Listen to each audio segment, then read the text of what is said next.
Another day, another errands.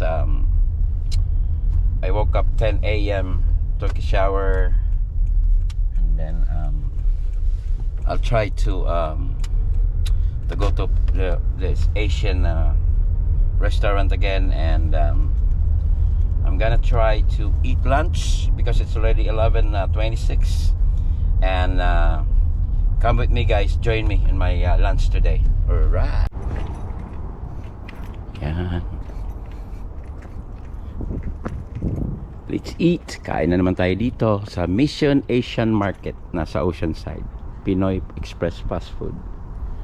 So pag nadaan kayo ng Oceanside, just type in Asian Market. Saka nandyan maraming mga Pilipino, mamaya makikita nyo.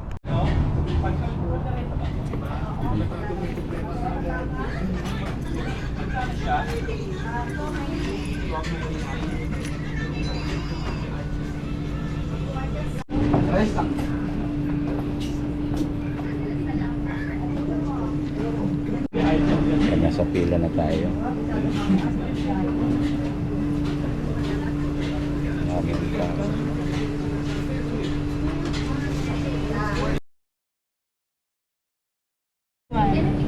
Yan. Kumain tayo ng 1461. Ayan si...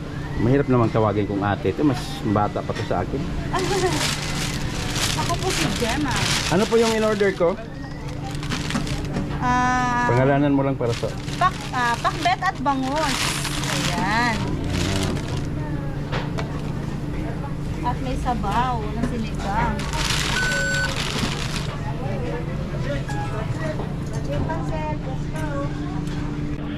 Ayan pang ating in-order. Yung paborito nating bangus. Yung parang nagkukan talaga. Yung crunchy na head. Saka may pakbit tayo. Kondensa lang ng sabaw. Saka ito yung ating iniinom dito. Yeah. Coconut water.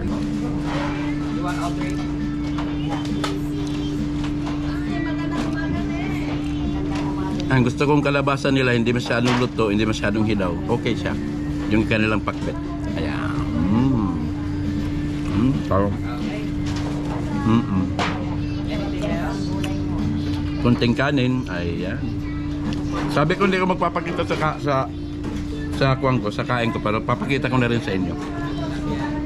At ito po ang tiyan ng bangos. Sarap. Ayan, tatapos na tayong kumain. Yan, pakita ko sa inyo. Yan po. Pero may sobra pa rin. May meron pa rin tayong hindi alam mo yun, hindi ko talaga hindi ko maubos. Kasi kami ni Papa kasi malaki ang servings nila. Kasi kami ni Papa pag kumakain kami dyan, isang order lang po, naghihingi lang kami ng extra rice.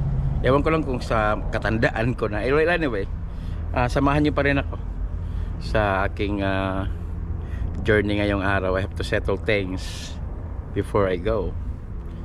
Kung saan man ako pupunta.